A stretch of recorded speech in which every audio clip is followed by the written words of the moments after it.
नमस्कार, एमपी अब तक आप देख रहे हैं और आपके साथ मैं हूं पुनीत मिश्रा। चलिए खबरों की करते हैं शुरुआत और सबसे पहले पंचायत के दंगल की बात। कल पंचायत चुनाव के दूसरे चरण का मतदान दरअसल होना है और इसको लेकर तैयारियां लगभग पूरी हो चुकी हैं। मतदान दल मतदान केंद्रों के लिए रवाना हो चुके हैं। इनको बसों के जरिए मतदान केंद्रों तक पहुंचाया जा रहा है। पॉलिटेक्निक कॉलेज में मतदान सामग्री का वितरण किया जा रहा है। वहीं रतलाम के सैलाना और बाजना जनपद में भी वोटिंग होनी है और यहां भी मतदान की तैयारियां पूरी कर ली गई हैं। मतदान दल मतदान केंद्रों पर रवाना किए जा रहे हैं। वहीं आगर मालवा में भी पंचायत चुनाव के दूसरे चरण के लिए 163 मतदान केंद्रों पर कल मतदान के लिए आज सामग्री का वितरण किया गया।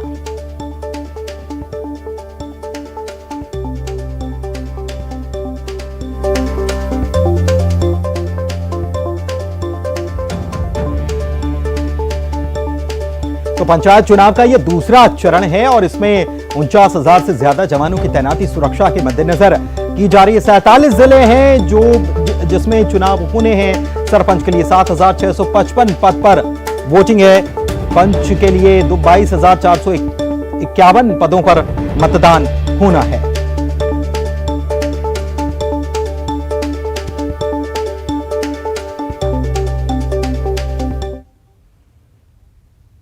और उधर वोटिंग को लेकर सुरक्षा के भी तगड़े इंतजाम किए गए। 49,000 से ज्यादा पुलिस जवानों की तैनाती की जा रही है।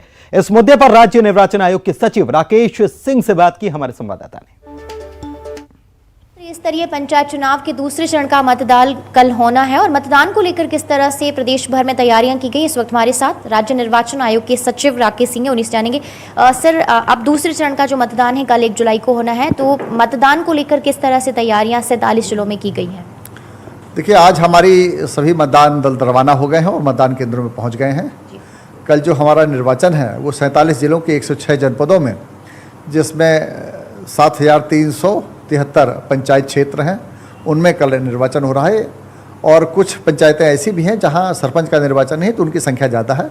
और जिला पंचायत क्षेत्र जो हमारे 291 हैं और जनपद क्षेत्र भी 2283 है। सर, इस बार कितने मतदान केंद्र हैं कुल, और फिर उसमें संवेदनशील मतदान केंद्र कितने हैं जो अलग से तैयार किए गए हैं? जो हमारे कुल मतदान केंद्र इस दौर में जा रहे हैं वो 23,967 हैं, जिसमें से 3580 मतदान केंद्र संवेदनशील हैं। तो संवेदनशील में हम थोड़ा सा ज़्यादा पुलिस बल लगाते हैं, एक वर्दीधारी। तो पंचायत का दंगल और दूसरा चरण है और क्या क्या तैयारियां हैं, क्योंकि पहले चरण में हमने देखा कि कई जगह उपद्रव की भी तस्वीरें देखने को मिली थी।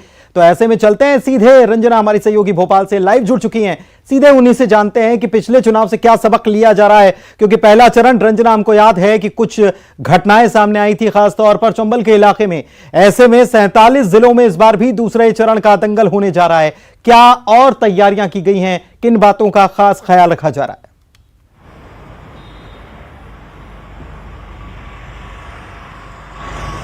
जी पुनीत, जो त्रिस्तरीय पंचायत चुनाव का दूसरा चरण है वो कल मतदान होना है और मतदान को लेकर जो तैयारियां हैं वो राज्य निर्वाचन आयोग की तरफ से की गई है। लेकिन इसमें सबसे बड़ी तैयारियां यही हैं कि वीडियोग्राफी कराने के जो निर्देश हैं संवेदनशील मतदान केंद्रों के वो किए गए हैं और दूसरी तरफ जो मोबाइल पार्टियां हैं वो भी मतदान केंद्रों पर सक्रिय रहेगी, जो कि हर गतिविधि है वहां पर नजर रखेंगे। जैसा अभी आपने जिक्र किया कि पहले चरण में काफी उपद्रव हुआ था और 4 से 5 जिलों में जो कैप्चरिंग है, बूथ कैप्चरिंग है, वो करने की कोशिश की गई थी। यही वजह है कि पुनर्मतदान भी दूसरे दिन कराना पड़ा था।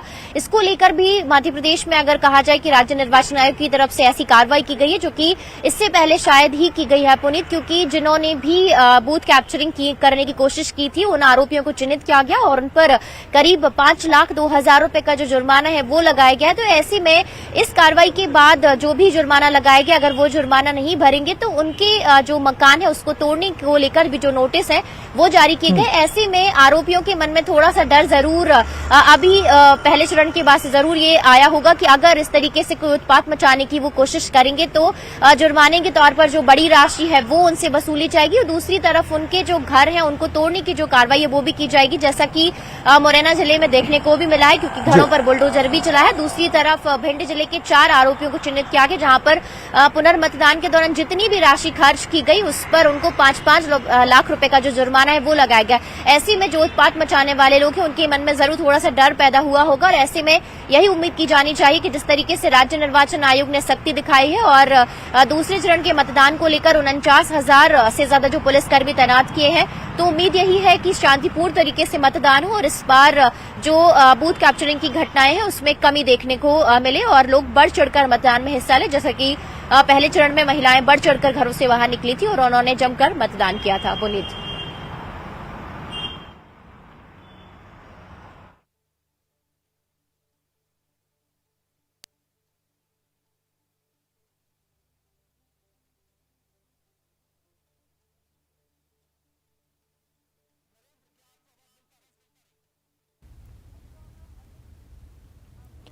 नरेंद्र, क्या आप सुन पा रहे हैं? क्या तैयारियां वहां पर दूसरे चरण को लेकर देखने को मिल रही हैं? जी देखिए, कल त्रिस्तरीय पंचायत चुनाव के दूसरे चरण का मतदान मंदसौर जिले में हो रहा है। इसमें भानपुरा और सीतामऊ दोनों ब्लॉक का चुनाव होगा, जिसमें 2 जिला पंचायत के सदस्य के चुनाव जो है भानपुरा क्षेत्र में है और 4 सीतामऊ क्षेत्र में है। 6 जिला पंचायत के सदस्य चुने जाएंगे और जो भानपुरा में है 44 सरपंच चुने जाएंगे। और जो दूसरे चरण का मतदान है, इसको लेकर के मतदान दल अपने अपने गंतव्य तक पहुंच गए हैं। सुबह 7 बजे से मतदान शुरू हो जाएगा और जो दोपहर 3 बजे तक चलेगा। मतदान को लेकर के पूरी तरह से तैयारियां हैं, क्योंकि भानपुरा का इलाका राजस्थान से लगा हुआ है, झालावाड़ इलाके से, इसलिए सीमा पर खास चौकसी बरती जा रही है। राजस्थान सीमा से लगे जितने भी मतदान केंद्र हैं वहां पर पुलिस बल जो है अतिरिक्त लगाया गया है, पेट्रोलिंग वहां पर की जा रही है और जो 31 वहां पर सेक्टर अधिकारी अलग से नियुक्त किए गए। कुल मिलाकर के सारी चीज जो है वो सारे अधिकारी जितने पेट्रोलिंग करेंगे वो जीपीएस से कनेक्टेड रहेंगे। मोबाइल वैन जो उनकी पुलिस अधिकारियों की निगरानी में रहेगी। कुल मिलाकर के जो दूसरे चरण का मतदान है राजस्थान सीमा से लगा होने के कारण पुलिस विशेष सतर्कता बरत रही है। चुनाव आयोग की विशेष निगाह है कि जो पहले चरण का मतदान शांतिपूर्वक हुआ है, उसी तरह दूसरे चरण का मतदान भी शांतिपूर्वक संपन्न हो। चलिए, बहुत शुक्रिया नरेंद्र और रंजना आप दोनों का इस तमाम जानकारी के लिए। और सीधे आपको इस वक्त हम लिए चल रहे हैं जबलपुर, जहां पर मुख्यमंत्री शिवराज सिंह चौहान पहुंचे हुए हैं और यहां पर रोड शो चल रहा है। निकाय चुनाव जो है वो भी, उसकी तारीखें भी ऐलान उनका भी हो चुका है और प्रत्याशी ताल ठोक रहे हैं और ऐसे में बीजेपी की तरफ से पूरा जोर लगाया जा रहा है। मुख्यमंत्री शिवराज सिंह चौहान पहुंचे हुए हैं जबलपुर। सीधी तस्वीरें आपको दिखा रहे हैं इस रोड शो की। आपसे आशीर्वाद मांगने, आपको प्रणाम करने, आपका अभिवादन करने, दो बातें मत जाना।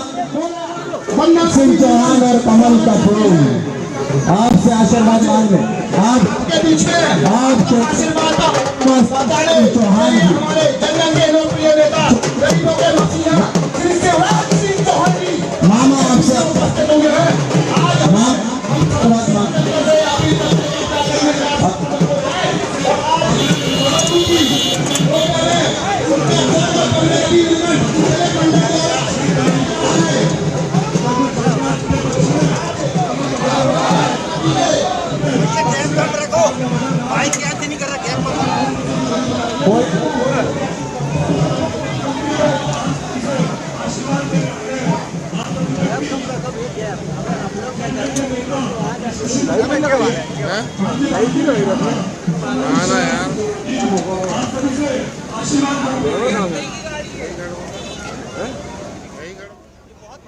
तो ये तस्वीरें आपको जबलपुर से, सीधी तस्वीरें आपको हम दिखा रहे हैं और यहाँ पर जो जबलपुर में मुकाबला है वो कड़ा मुकाबला है और ऐसे में बीजेपी अपनी पूरी ताकत यहाँ पर लगा दे रही है। मुख्यमंत्री शिवराज सिंह चौहान लगातार निकाय के प्रचार में जुटे हुए हैं और धुआंधार प्रचार उनका जारी है।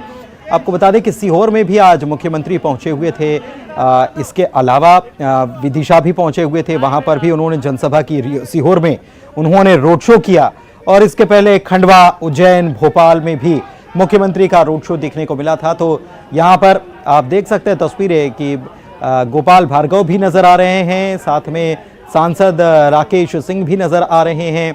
इसके अलावा मुख्यमंत्री शिवराज सिंह चौहान खुद नजर आ रहे हैं और रोड शो में लोगों की भीड़ उमड़ी हुई है और मुख्यमंत्री लोगों से वोट की अपील कर रहे हैं अपने प्रत्याशियों के लिए। महापौर पद समेत पार्षद पद के जो प्रत्याशी हैं उनके लिए वोट की अपील करते हुए मुख्यमंत्री शिवराज सिंह चौहान यहां नजर आ रहे हैं। और इसके पहले मुख्यमंत्री सीहोर भी पहुंचे हुए थे। आप ये तस्वीरें भी देख सकते हैं कि लोगों का हुजूम यहां पर दिखाई दे रहा है और बड़ी संख्या में लोग हाथ मिलाने के लिए, अभिवादन करने के लिए, अभिनंदन करने के लिए पुष्प वर्षा भी कर रहे हैं और साथ में बीजेपी पार्टी के झंडे को हाथ में लेकर कार्यकर्ता यहां पर चुनावी माहौल बिल्कुल साफ तौर पर देखा जा सकता है। तो निकाय चुनाव के रण में मुख्यमंत्री धुआंधार प्रचार लगातार कर रहे हैं। विदिशा और सीहोर में भी उन्होंने प्रचार किया। सीएम के रोड शो में बड़ी संख्या में बीजेपी कार्यकर्ता और आम लोग शामिल हुए। विदिशा में सीएम ने कांग्रेस पर निशाना साधा और कहा कि कांग्रेस अजब गजब पार्टी है। कमलनाथ को महाराष्ट्र में सरकार बचाने की जिम्मेदारी दे दी गई, लेकिन कमलनाथ प्रदेश में अपनी ही सरकार नहीं बचा पाए और ऐसे में वो वहां गए होंगे तो क्या कह कर आए होंगे, हम तो डूबेंगे तुम्हें भी डुबोएंगे। साथ ही उन्होंने कहा कि उद्धव ठाकरे ने वास्तव में पाप किया था। उन्होंने मुख्यमंत्री बनने के लिए बेमेल गठबंधन किया।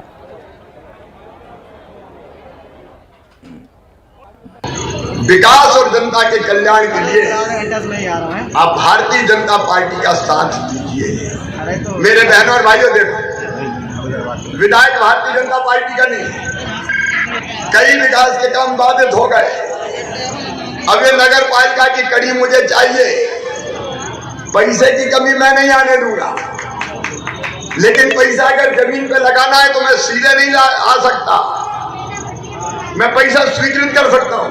रूस में पढ़ाई रूसी में होती है, जर्मनी में जर्मन में होती है, जापान में जापानी में होती है, फ्रांस में फ्रेंच में होती है। लेकिन गरीब और किसानों के बेटा बेटी पढ़ के बड़े पदों पर ना पहुंच पाए, इसलिए अंग्रेजी अनिवार्य कर दो। अगर कांग्रेस की नगर पालिका बन गई तो केकड़ा नगर पालिका हो जाएगी। हम ऊपर विकास ले जाएंगे, वो टांग पकड़ के नीचे खींचेंगे। प्रधानमंत्री श्रीमान नरेंद्र मोदी जी के नेतृत्व में दुनिया में आज भारत का डंका बज रहा है चारों तरफ। एक जमाना था जब दो बड़ी ताकतें होती थी, एक अमेरिका, दूसरी रूस। और इधर पीसीसी चीफ कमलनाथ जबलपुर पहुंचे, जहां पर उन्होंने ग्वारी घाट में मां नर्मदा की आरती की और आशीर्वाद लिया। इसके बाद कमलनाथ ने जबलपुर के लिए दृष्टि पत्र जारी किया। उन्होंने बीजेपी सरकार पर निशाना साधा।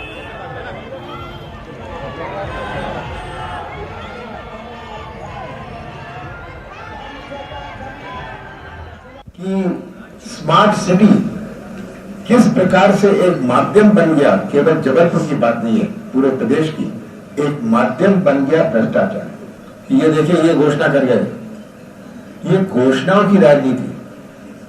मैंने कभी घोषणा नहीं करी थी जो जबलपुर को दिया, मैंने कभी घोषणा नहीं करी थी। मैंने कहा ये घोषणा मैं तो ना तो टीवी में कहा था, आप सब भी सुनते रहते थे, ये करूंगा। ये भावनाओं से होता है, ये नियत से होता है, ये घोषणाओं से, जैसे मैंने कहा, ये विजन से होता है, टेलीविजन से नहीं होता। इंदौर में शहर की सरकार को लेकर जोर आजमाइश जारी है। कांग्रेस प्रत्याशी चयन में बीजेपी से आगे थी, तो अब घोषणा पत्र जारी करने में भी आगे निकल गई है। कांग्रेस ने इंदौर शहर के लिए आज अपना घोषणा पत्र जारी किया, जिसे वचन एवं दृष्टि पत्र नाम दिया गया। इसमें जनता से कई वायदे किए गए, जिसमें सबसे अहम कांग्रेस प्रत्याशी संजय शुक्ला ने अपने खर्च पर शहर में 5 फ्लाईओवर ब्रिज बनाने की बात कही थी। वहीं कोरोना प्रभावितों को 20-20 हजार रुपए की आर्थिक सहायता देने का भी ऐलान किया गया है। उधर प्रत्याशी चयन के बाद घोषणा पत्र बनाने में पिछड़ रही बीजेपी अब सफाई देती नजर आ रही। बीजेपी के राष्ट्रीय महासचिव कैलाश विजयवर्गीय कहते हैं कि हमारा घोषणा पत्र ऑनलाइन जारी होगा। इंदौर की सबसे बड़ी चुनौती ट्रैफिक की है, इसलिए हम ट्रैफिक प्लानिंग देश की सबसे अच्छी कंपनियों से कराएंगे।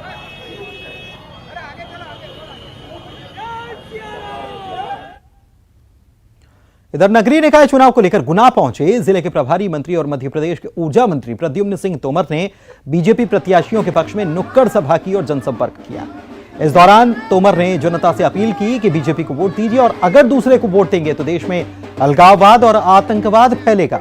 इस मौके पर बड़ी तादाद में बीजेपी प्रत्याशी और बीजेपी कार्यकर्ता प्रभारी मंत्री के साथ जनसंपर्क में नजर आए। दूसरे प्रत्याशी को जिताओगे तो उनका हाथ उठेगा जो देश और मैं आतंकवाद और अलगाववाद को बढ़ावा देते हैं उनके समर्थन में हाथ उठेगा। आपको कैसे ये आपको तय करना है। इसलिए माननीय नरेंद्र मोदी जी के हाथ मजबूत करने के लिए, प्रदेश के यशस्वी मुख्यमंत्री शिवराज सिंह जी के हाथ मजबूत करने के लिए और इस क्षेत्र के विकास के लिए आपको कमल का बटन 6 जुलाई को दबा करके भारतीय जनता पार्टी के सहयोग। नगरीय निकाय के चुनाव जोरों पर है और बीजेपी और कांग्रेस नगर की सरकार बनाने की पूरी ताकत लगा रहे हैं। खंडवा में मुख्यमंत्री ने कमलनाथ पर तंज कसा और निमाड़ के कांग्रेस नेता और पूर्व सांसद अरुण यादव को बीजेपी में आने का न्योता दे दिया। अरुण यादव ने सीएम का ऑफर ठुकराया और कहा कि कांग्रेस पार्टी का हमारे ऊपर सिर तक कर्जा है, पार्टी और कांग्रेस को हमारी जरूरत है, हम उसके साथ खड़े हैं। भेज रही है महाराष्ट्र कि जाओ महाराष्ट्र की सरकार बचा के आओ, और जो मध्य प्रदेश में अपनी सरकार नहीं बचा पाया वो महाराष्ट्र की सरकार बचाएगा। अरे यहाँ तो कल्याण कमलनाथ का कब्जा है। मुख्यमंत्री कमलनाथ, नेता प्रतिपक्ष बीच में बन गए थे कमलनाथ, प्रदेश कांग्रेस के अध्यक्ष बोले कमलनाथ, युवाओं के नेता नकुलनाथ और बाकी कांग्रेस हो गई अनाथ। अरुण भैया। डॉक्टर नरोत्तम मिश्रा ने कमलनाथ को कंफ्यूजन नाथ बताया है। सीएम शिवराज को विजन और टेलीविजन का अंतर बताने वाले बयान पर उन्होंने कांग्रेस के विजन की राजनीति करने की बात दरअसल कमलनाथ ने कही थी। इस पर नरोत्तम मिश्रा ने पलटवार किया और कहा कि कमलनाथ तो सिर्फ कंफ्यूजन के लिए हैं, किसानों में, जवानों में, बेरोजगारों में कंफ्यूजन पैदा करते हैं। और भी तमाम मुद्दों पर उन्होंने बात की।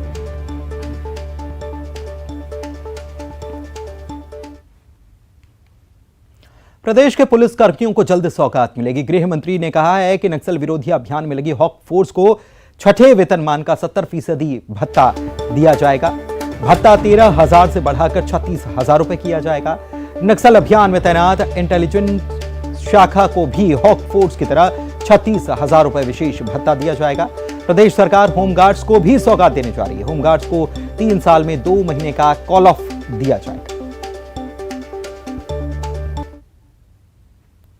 पवित्र नगरी पन्ना में रथ यात्रा महोत्सव को लेकर उत्साह है। यहां श्री जगन्नाथ स्वामी जी के मंदिर में हर साल रथ यात्रा महोत्सव का आयोजन किया जाता है। जिले में इस महोत्सव का एक अलग ही महत्व होता है। इस महत्व में शामिल होने के लिए श्रद्धालु दूर दूर से पहुंचते हैं। कहते हैं कि 17वीं शताब्दी में तत्कालीन महेंद्र महाराज धीराज किशोर सिंह जुदेव जगन्नाथपुरी की यात्रा कर यहां प्रतिमा लेकर आए थे और भव्य मंदिर का निर्माण कराया था।